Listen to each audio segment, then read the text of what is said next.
안녕하십니까. 경상남도 산청군 지리산 자락 방곡마을에서 장인어른 정재원 회장님의 자서전 신운명을 기록하는 사위 솔채운입니다.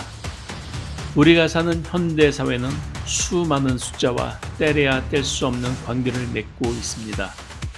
물건의 수량이나 순서, 위치를 나타내기 위해 만들어진 숫자는 오늘날 우리의 전화번호, 계좌번호, 비밀번호처럼 일상 깊숙한 곳에 자리 잡고 있지요. 동양의 고서 율력지에서는 수를 헤아리는 것은 자연과 우주의 이치를 이해하는 기본이라고 했습니다. 음양의 질서에 따라 하늘의 기운은 홀수인 1, 3, 5, 7, 9로 땅의 기운은 짝수인 2, 4, 6, 8, 10으로 상징했고 가장 큰 한자리 숫자인 홀수 9와 짝수 10을 더한 19는 윤달을 계산하는 중요한 기준이 되었습니다. 우리가 일상에서 무심코 쓰는 숫자들 중 발음 때문에 4라는 숫자를 피하는 분들이 많습니다. 하지만 동양 수리학에서는 숫자 4 자체를 나쁘게만 보지 않습니다. 다만 복수의 숫자가 겹쳐진 4나 44처럼 겹치거나 개인의 사주 흐름과 결이 맞지 않을 때 삶의 균형이 깨질 수 있는 점을 경계한 것입니다. 숫자와 사람의 삶이 어떠한 상호작용을 하는지 장인어른을 찾아왔던 재미교포 한 분의 이야기를 전해드립니다. 미국 뉴욕에서 거주하던 재미교포 잭슨 킴 씨는 그는 사회적으로 인망 있는 종교인이었으나 개인적인 삶과 가정사에서는 연이은 시련과 풀리지 않는 문제로 마음고생이 심했습니다. 그러던 중 고국의 신문에서 장인어른의 신운명 출간 소식을 접하고 책을 읽게 되었습니다. 그는 책에 수록된 80일 운수법 중 44번 수리 항목을 읽고 깊은 충격을 받았습니다. 마침 자신의 은행 계좌번호 끝자리 합과 비밀번호 끝 두 자리가 모두 44였는데 책에 기술된 고독과 풍파의 설명이 자신의 처지와 너무도 닮아 있었기 때문입니다. 그분은 자신이 사용하던 숫자가 주는 상극의 기운을 깨닫고 망설임 없이 서울로 나를 찾아왔지. 당시 상단 예약이 밀려있어 15일 남짓을 기다려야 했네. 하지만 그는 조급해하지 않고 기다리는 동안 대구의 봉사 현장을 찾아 성실히 남을 도왔어.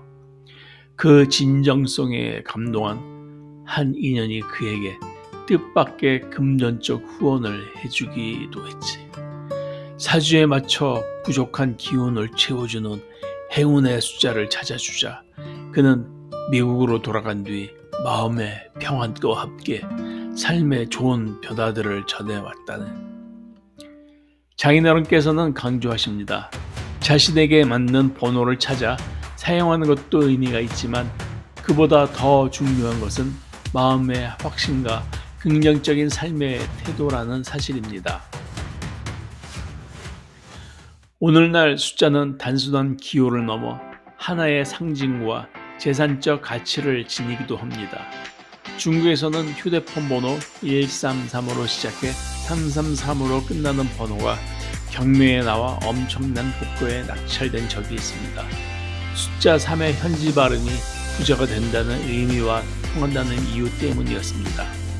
그 외에도 13911118888과 같은 번호들이 거액에 거래되곤 했습니다. 또한 태국에서는 행운의 상징인 9999 자동차 번호판이 고가에 낙찰되는 등 세계 각국에서 숫자의 의미를 부여하는 모습을 쉽게 찾아볼 수 있었습니다. 이처럼 숫자는 사람들의 심리와 사회적 관계 속에서 중요한 역할을 합니다. 하지만 아무리 비싼 명품 번호를 할지라도 본인의 성품이나 타고난 사주 흐름과 어울리지 않는다면 외형적인 기호에 불과할 뿐입니다. 우리가 늘 사용하는 주민등록번호, 비밀번호, 그리고 매일 불리는 이름과 도장은 삶의 방향을 잡아주는 중요한 요소입니다. 주민등록번호의 앞자리는 삶의 전반적인 흐름에, 뒷자리는 후반의 흐름에 영향을 준다고 봅니다.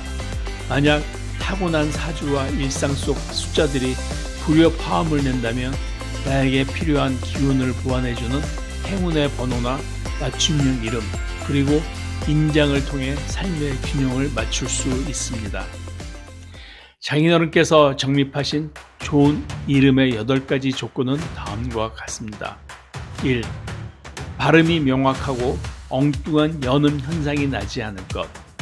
2. 이름에 쓰면 흉한 불용 문자를 피할 것. 3. 글자에 명확하고 기쁜 뜻이 담길 것. 4. 설명학적 이치에 부합할 것. 5. 획수가 평탄하고 상길할 것. 6. 사주에 꼭 필요한 진용의 기운을 채울 것. 7. 음양의 조화를 이룰 것. 8. 파자로 풀어봐도 길한 의미를 가질 것. 내가 연구한 인장 법칙의 핵심은 오행의 진용, 즉 내게 꼭 필요한 기운을 찾는 것이야. 사주에 금 기운이 필요하면 결단력과 제복의 결실이 생기고, 목 기운이 필요한 사람들의 덕과 사랑을 얻게 되지. 화는 정열과 리더십을, 토는 신뢰와 안정적인 관운을, 수는 지혜와 어머니 같은 평온함을 더해준다네. 매일 쓰는 비밀번호를 아무 의미 없이 무성의하게 지어 쓰는 것은 바람직하지 않아. 나에게 맞는 올바른 수레를 찾는 것이 지혜로운 첫 발걸음이라네. 오늘 이야기의 하이라이트입니다. 장인어른께서 정립하신 80일 수리법칙은 과연 어디서 유래된 것일까요? 기원전 212년 고대 중국 진시 황제의 인서갱유 사건 당시 수많은 역사와 학문 서적이 순환을 겪었습니다. 이때 숫자의 오묘한 비기가 담긴 고대 역학의 원문들도 역사의 어둠 속에서 흩어지게 되었습니다. 장인어른께서는 수십 년간 수리학을 추적하던 중 그 고대 문헌의 원본 기록이 해외의 유물 보관 창고에 보관되어 있다는 소식을 접하셨습니다. 1987년 나는 그 고서의 실체를 눈으로 확인하기 위해 해외로 건너갔지. 현지 중개인을 통해 고서 원본을 열람하고자 했으나 첫 번째 시도는 현지 보안 문제로 실패하고 비용만 날린 채 돌아와야 했네. 5개월 뒤 중개인에게 연락이 와 다시 해외로 나가 문헌을 직접 열람할 수 있었지. 결국 중개인을 통해 복사본을 어렵게 구할 수 있었네. 수천 년 동안 묻혀있던 전통 80일 수리 법칙의 근간은 그렇게 절박했던 탐구열을 통해 비로소 세상에 다시 정립될 수 있었다네.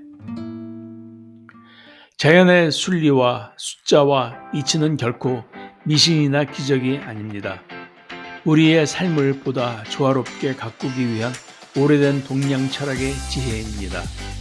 발버둥 쳐도 일이 풀리지 않고 마음의 고통이 크시다면 혹시 내가 매일 사용하는 비밀번호나 이름, 도장이 나의 타고난 기운과 엇박자를 내고 있지는 않은지 되돌아볼 필요가 있습니다.